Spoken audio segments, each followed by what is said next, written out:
Florent Devigne. Donc je vais d'abord retracer brièvement votre parcours. Vous êtes très brièvement, hein.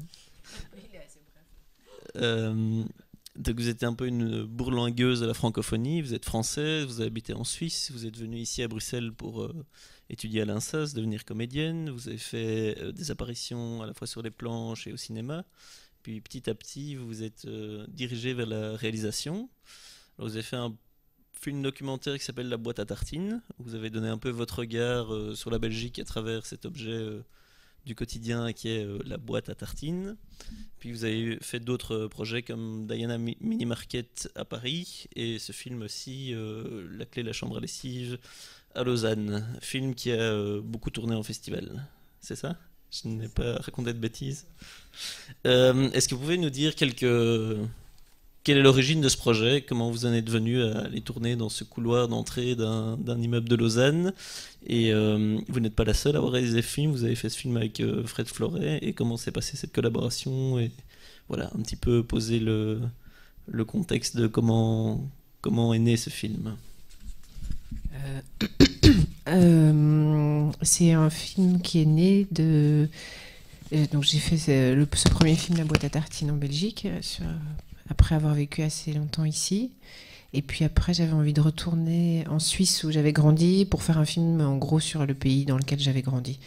Et en fait, la démarche n'a pas été de tomber par hasard sur un lieu et de me dire ah tiens, il y aurait peut-être un film à faire ici, mais de réfléchir à qu'est-ce que j'avais gardé de la Suisse et on va dire d'une espèce de mentalité ou de certains codes, etc.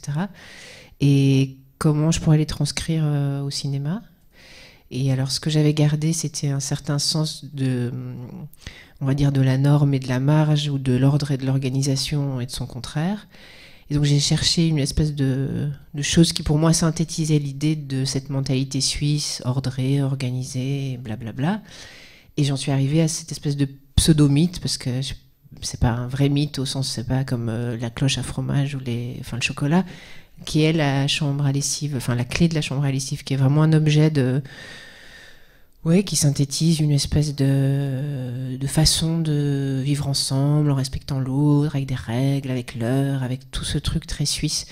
Et je me suis dit, bah si moi j'avais plutôt gardé de la Suisse le fait que j'arrivais pas à bien me plier à tout ça, donc je me suis dit que ça m'intéressait de confronter cette espèce de symbole, de cette mentalité qui faisait la Suisse en creux, la Suisse qu'on s'imagine, la Suisse propre en ordre en gros, à un endroit où rien de tout ça n'allait de source. Et donc de fil en aiguille, j'ai visité...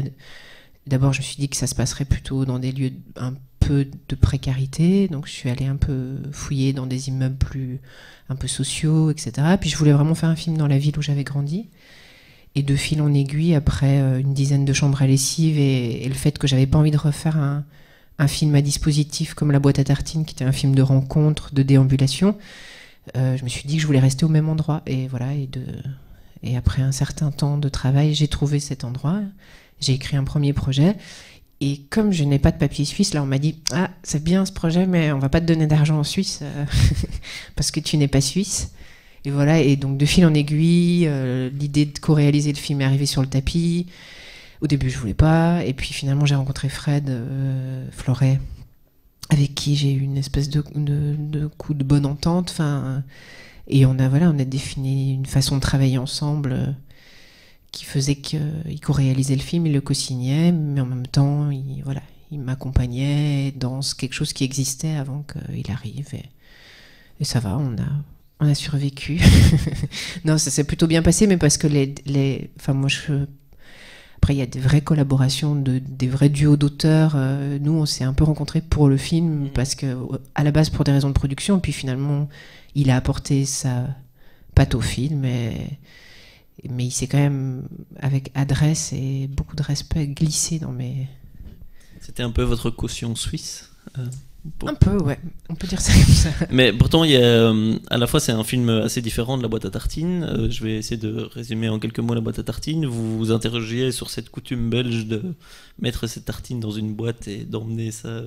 Et donc, vous retraciez un espèce de portrait de la Belgique qui interrogeait à la fois l'industrie, comment est-ce qu'on fait une boîte à terrine dans une usine à Anvers, jusqu'à son recyclage, et en même temps en interrogeant la pause midi, qu'est-ce que c'est de travailler, qu'est-ce que c'est d'emmener son casse-croûte, de quel passé industriel ça vient, et tout ça. Et donc, de nouveau, ici, vous interrogez le quotidien à partir d'un petit détail qui est faire sa lessive, et vous arrivez, enfin, votre démarche, c'est vraiment un peu dresser enfin, pas plutôt un portrait que le portrait, mais un portrait d'une société en partant de petits détails du quotidien. C'est ça qui vous intéresse? C'est ça qui motive votre démarche? Ou vous ne savez pas trop, vous lancez un projet? Je sais pas si c'est pas une recette, mais c'est un peu. Il s'avère que je découvre que c'est souvent comme ça que je fonctionne, mais c'est pas une méthode. Enfin, je sais pas. Le film a été tourné en quelle année? Parce qu'il date, enfin, 2011. sa date officielle est 2013, mais... Ouais, il a été tourné en 2011. Est-ce que vous êtes retourné dans cet immeuble? Est-ce que vous avez des nouvelles de ces gens? Pas tellement, non. Non, vous savez pas Enfin, si... je suis retournée et tout ça, enfin, j'ai des nouvelles en creux, mais c'est pas... Vous ne savez pas si Claudine plus... est toujours la dame lessive ou... Aux dernières nouvelles que j'avais, elle est toujours la dame lessive. Donc elle a tenu bon dans ça. Elle est solide, ouais. Je voulais aussi vous poser une question sur votre dispositif. On le sent dans le film, au début ça paraît un peu intrusif. On vous dit, il y a un mot stop à la caméra, on vous dit on lave son linge sale mais pas à la télévision. Enfin, vous sentez que vous êtes un peu de trop, que vous vous émissez dans un monde où vous n'êtes pas forcément bienvenu. Et puis petit à petit, au fur et à mesure du film, on se rend compte que les habitants commencent à s'approprier la caméra comme un objet de confidence, un allié, peuvent se mettre en valeur via la caméra. Et donc, est-ce que vous avez senti ça dans le tournage? Est-ce qu'au début vous vous êtes dit, en fait, on n'est peut-être pas à notre place ici, je ne sais pas très bien ce qu'on est en train de faire. Et puis à un moment, ça a basculé, vous vous êtes dit, on commence à avoir du matériel intéressant et tisser un vrai lien de confiance? Je ne sais pas, c'est mon hypothèse, je vous la soumets. Non, on était très conscients qu'on n'était pas du tout les bienvenus, c'est le moins qu'on puisse dire. Et après, c'est l'illusion du film qui fait qu'on a l'impression que finalement on est un peu accepté, parce que le film est construit comme ça à travers le lien que Claudina aussi, enfin à travers le parcours de Claudina qui s'est avéré commencer à travailler le même jour que notre premier jour de tournage officiel. On avait déjà tourné avant, mais de cette grosse partie de tournage, et on a tourné 6 ou 7 semaines d'affilée, en sachant jamais si on allait revenir le jour d'après, parce qu'on n'était vraiment pas les bienvenus. On était tolérés de façon très officieuse par le propriétaire de l'immeuble, qui est cet homme un peu curieux qu'on aperçoit une fois, mais qui en gros pactise aussi bien avec la pègre et avec l'État, puisqu'il gère vous avez compris, les salons de massage qui sont en fait un bordel organisé. Et il sous-loue la majorité des appartements de l'immeuble aux services sociaux de la ville pour loger ces gens. Donc il a vraiment il a les mains libres, quoi. Il a les coups des franges pour faire son business. Donc cet homme avait aucune envie mais je pense que moi j'avais commencé des repérages de ce film 3 ou 4 ans avant qu'on tourne vraiment, et je pense qu'il me prenait pour une espèce de petite allumée sympathique qui venait, qui repartait, qui pas très sérieuse, puis on n'était pas beaucoup, et donc ça c'est mais chaque semaine il y avait des montées de stress où il disait cassez votre caméra, je vais vous jeter dehors et tout ça. Et puis ce qu'on sent après d'apprivoisement avec les gens, ce que vous dites est juste. Il y en a qui s'approprient la caméra, qui en usent, Claudina elle en use, tout le monde tisse un lien, mais c'est tout le monde, c'est 15 personnes, et il y a 150 habitants dans l'immeuble, et il y en a 150 qui continuent à dire non tous les jours, à toutes les minutes du film. Donc c'était un processus c'était pas un film qui était basé sur le désir de faire un film ou sur la rencontre. C'était un film qui était basé sur le fait qu'il n'y a pas de rencontre possible, et d'interroger ça aussi bien entre les habitants, parce qu'ils essayent de vivre ensemble tant bien que mal. Et donc, qu'est-ce que c'est que de faire un documentaire où, a priori, il n'y a pas une volonté commune de se découvrir, de se rencontrer, de se dévoiler, etc. Il y a un dispositif frontal presque agressif, très voyant, qui est nous dans ce couloir, qui petit à petit interroge qu'est-ce qu'on fait là, qu'est-ce que c'est que de faire un film, qu'est-ce que c'est que de filmer la précarité, parce que ces gens n'ont pas envie d'être filmés, parce que simplement, en Suisse, peut-être plus qu'ailleurs, être, entre guillemets, précaire, toucher l'aide sociale, etc., c'est insupportable. Donc il y avait des kilos de honte qui étaient déversés en disant... Plein de gens nous ont raconté plein de choses passionnantes hors caméra en disant mais jamais... Il y a des gens de l'immeuble qui se font déposer en taxi ailleurs dans la ville, 2-3 rues plus loin, pour surtout pas qu'on puisse imaginer qu'ils habitent cet immeuble-là précis. C'est un gros village. C'est une mentalité de village où habiter le 85 rue de Genève, c'est habiter... c'est pas possible, quoi. On n'est rien socialement. Et du coup, moi, j'aurais jamais franchi la porte de cet immeuble si j'avais pas eu une raison qui était de dire bah, je vais faire un film là. Donc, oui, on était très conscients, pour répondre à la question, que on n'était pas les bienvenus. Et après, il y a une illusion de confiance qui s'installe parce que sinon, le film pourrait être plus radical et durer 40 minutes et qu'on reste sur ce truc de. La rencontre le cloisonnement est partout, la rencontre est pas possible, et puis voilà, puis on est là et on observe. Ça ferait un autre objet, et il se trouve qu'on a fait cet objet-là, mais c'est une illusion, quoi. Et c'est pour ça que par rapport à est-ce que vous avez revu ces gens et tout, il y a la même chose. Il n'y a pas à chaque film une grande histoire où on rencontre des gens, où c'est tendre et tout ça. J'ai fait des pieds et des mains pour que les gens qu'on voit, qui sont les principaux personnages du film, voient le film. Et il y a 2 personnes qui ont vu le film, Claudina et Anna, qui est la petite dame à lunettes, donc les 2 personnages centraux. Sinon, les autres, ils ne se sont pas déplacés. Si, c'est pareil, il y a la femme très forte voilée, qui est la mère du petit garçon qui danse, elle est venue à la projection qui a été organisée par les services sociaux pour les gens. Mais sinon, les autres, ils ont autre chose à faire dans la vie que d'aller... ils sont fous, enfin... Voilà. Et puis c'est pas du vrai cinéma parce que... Puis c'est pas du vrai cinéma en plus, de toute façon. Donc... Parce qu'il n'y a pas d'action. Mais donc vous avez quand même respecté la volonté de ceux qui ne voulaient pas être à l'écran. Enfin, ça a dû être un jeu continuel oui, bien sûr, pour jongler avec tout ça. Alors vous avez dit, voilà, votre désir au départ du film, c'est le fait d'interroger la Suisse, le rapport à la norme. Moi, si je devais faire une lecture du film, je dirais c'est sur le vivre ensemble, qui est surtout quand il est forcé, qu'il n'est pas désiré, comment est-ce qu'on gère les conflits, comment est-ce que malgré tout on sait qu'on va devoir continuer à vivre ensemble, et donc comment est-ce qu'on on passe au-dessus des conflits, comment est-ce enfin chacun met un petit peu ses règles et de l'eau dans son vin pour essayer de vivre malgré tout ensemble. Donc pour moi c'est un film sur le vivre ensemble.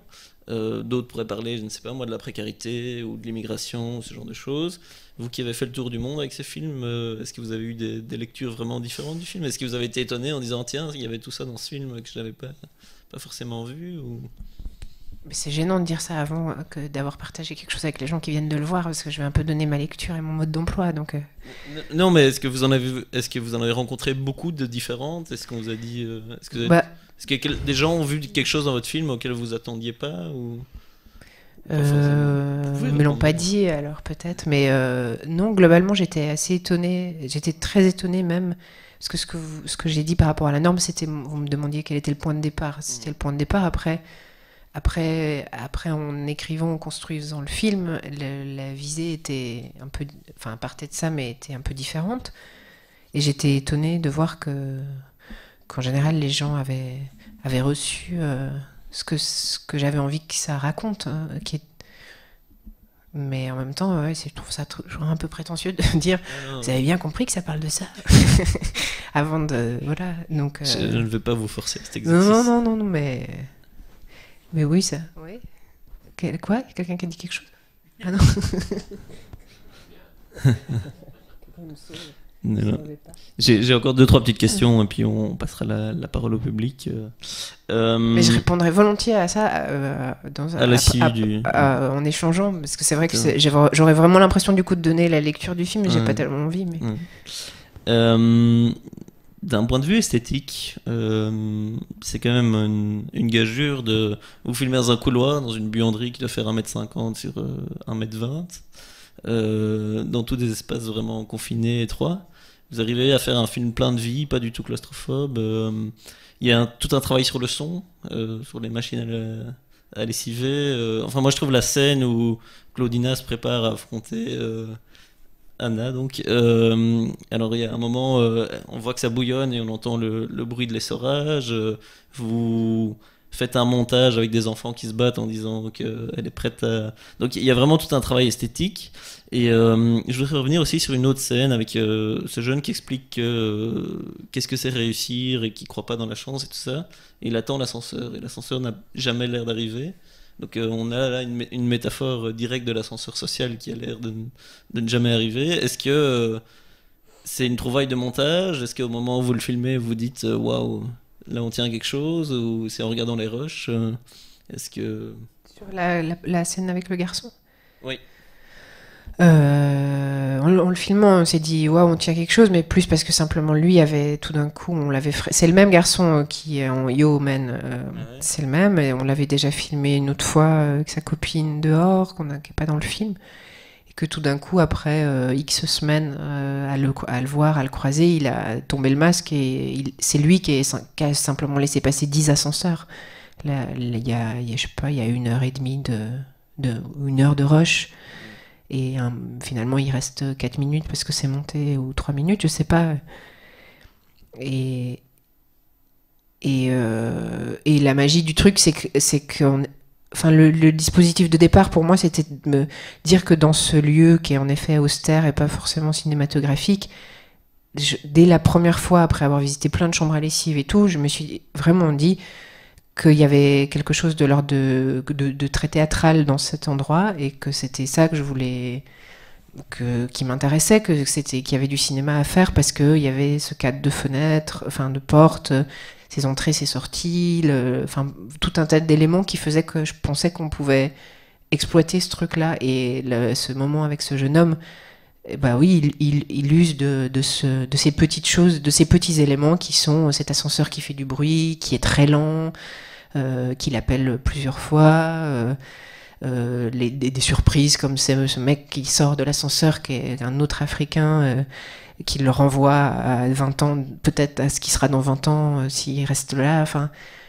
bon, après, sur le moment, oui, on se disait qu'il se passait quelque chose parce que simplement il était extrême. Enfin, il faut pas casser ce truc parce qu'il pourrait partir tout le temps. Et donc c'est plus dans comment on écoute, qu'est-ce qu'on renvoie. Moi, je posais assez peu de questions et je parlais assez peu aux gens, en fait, finalement. Ce qui inquiétait tout le monde, mais qui finalement faisait que là, il y a eu sûrement des relances de ma part, peut-être par des sourires ou des regards, parce qu'on entend qu'il me parle, il me dit on verra madame. Il est vraiment dans...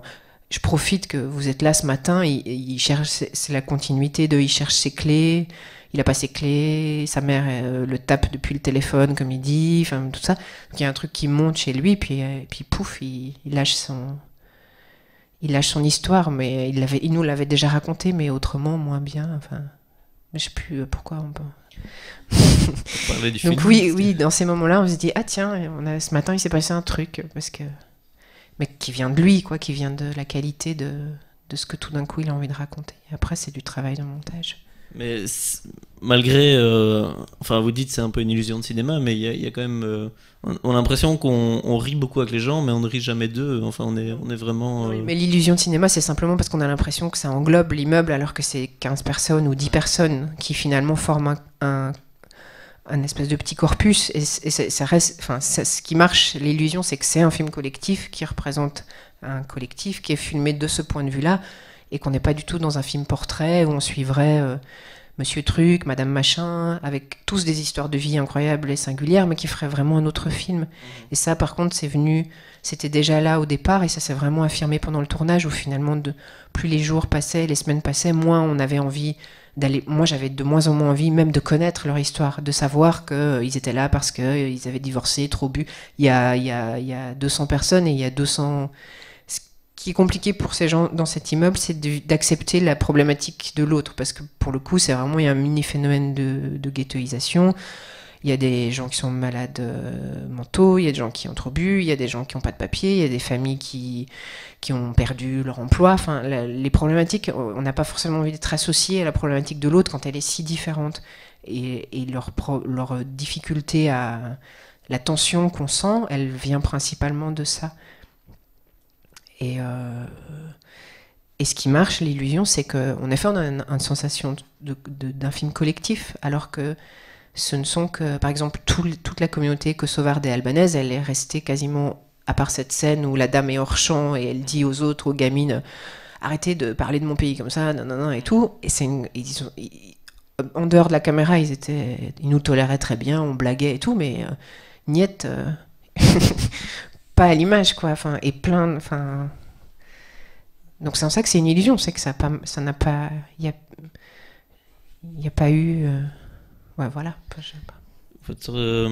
Ce sera ma dernière petite question, ma dernière petite relance. Votre traitement de la prostitution, on voit que c'est un cadre qui est présent, le spectateur le découvre petit à petit. Vous le traitez de manière assez esthétique avec ces allers-retours, ce balai des voitures qui ralentissent ou qui s'arrêtent. Et puis vous avez cette interview qui a peut-être été compliquée à obtenir, mais vous avez de nouveau là, enfin, on sent que c'est présent, mais jamais vous ne voulez grossir le trait, faire quelque chose de misérabiliste ou de glauque. Enfin, on a l'impression que vous êtes vraiment empathique avec les personnes que vous filmez. Est-ce que directement, dès le départ du projet, vous êtes dit bon, il y a cette donnée prostitution, il va falloir trouver un truc pour en parler dignement ou quoi? C'était compliqué de pas, comment dire, c'était presque une espèce de condition sine qua non. Aller dans ce lieu et pas traiter leur présence, c'était bizarre parce qu'il a fallu d'abord convaincre les habitants de l'immeuble que non, on venait pas faire un film l'air de rien sur les filles qui étaient en dessous, parce que c'est comme c'est une mentalité un peu gros village. Il y a eu plein d'articles de journal, tous les 3 mois, il y a un article de journal sur la route de Genève, et les filles, il y a des clubs de citoyens qui se sont organisés, qui leur jettent des œufs pour les faire partir. Enfin, c'est une espèce d'actualité un peu chaude comme ça. Donc il a déjà fallu faire comprendre que non, on n'était pas là pour faire un film sur les filles en bas, mais sur eux, sur le quotidien, sur la lessive, blablabla. Donc ça, c'était un premier truc, c'était se positionner par rapport à ça, et en même temps être là sans qu'elles existent, en les laissant complètement dans le hors-champ. C'était une possibilité qu'elles soient au son. On les découvre d'ailleurs comme ça, d'abord juste par leur présence sonore dans le couloir la nuit, puis par ce qu'on en dit, etc. Mais à jamais c'est le sujet du film de toute façon. Après, c'est moi, ce qui m'intéressait dans le fait qu'elles existent quand même, et que finalement elles aient le droit à la parole. Alors c'est une parole un peu, des fois je me dis ça aurait pu ne pas y être, pourquoi ça y est, est-ce que je sais pas si c'est de l'empathie ou si c'est sur le moment. Après, ouais, un film ça se fabrique avec des gens aussi, et là en l'occurrence avec un autre réalisateur, avec 2 sociétés de production, 2 pays, etc. Puis des contraintes un peu de, comment dire, on avait été financé pour faire un long métrage. Parfois, je me dis que si j'avais fait un film plus court, peut-être j'aurais laissé des choses radicalement hors champ. Peut-être que ça en aurait fait partie. Et en même temps, comme au moment où on faisait le film, on était dans cette idée c'est quand même, mine de rien, un portrait un peu à l'envers de la Suisse. Ce qu'elle en dit et comment elle se place par rapport à cette histoire de linge et où elles sont, elles, et tout. Et je trouvais que finalement ce tableau, enfin qu'elles apportaient un truc à ce tableau qui était en effet tout sauf misérabiliste, puisqu'elle dit merci la Suisse, moi je prends l'argent et puis je suis contente, quoi. Et ma seule exigence par rapport à elle, c'était de pas tricher avec le point de vue que j'en avais, c'est-à-dire que non, j'ai pas passé des heures à rencontrer ces filles parce que je faisais pas du tout un film là-dessus, et que oui, je les ai regardées comme des filles qui quotidiennement, au même titre que la lessive se faisait dans un espèce de ballet du quotidien, elles, la nuit, elles faisaient leur ballet à elles. Donc c'est filmé du point de vue du voyeur, du ballet, et du coup c'est un peu à gros traits, y a de la musique qui va avec le rythme du truc, les voitures, tout ça. Il y a ces 2 plans presque séquences ça tourne, parce que c'est comme ça que moi je le voyais. J'ai pas, après si je suis allée dans les sous-sols, j'ai vu d'autres trucs et tout, mais après c'est vraiment un autre film qui était pas le. Et après, dans le côté empathique, c'est pas tellement de l'empathie, c'est que c'est compliqué. Donc, quand on organise une narration avec plusieurs personnes, on se dit toujours ah, mais mince, finalement, elles ont pas le droit au chapitre, alors que après, plus tard, elles passent comme des ombres dans la chanson de Ferré, et puis elles sont ces silhouettes et tout ça. Il faudrait pas qu'on pense que. Et puis, on se raconte des histoires pour justifier certains choix de montage. Puis des fois, on se dit après coup que c'était peut-être pas la peine.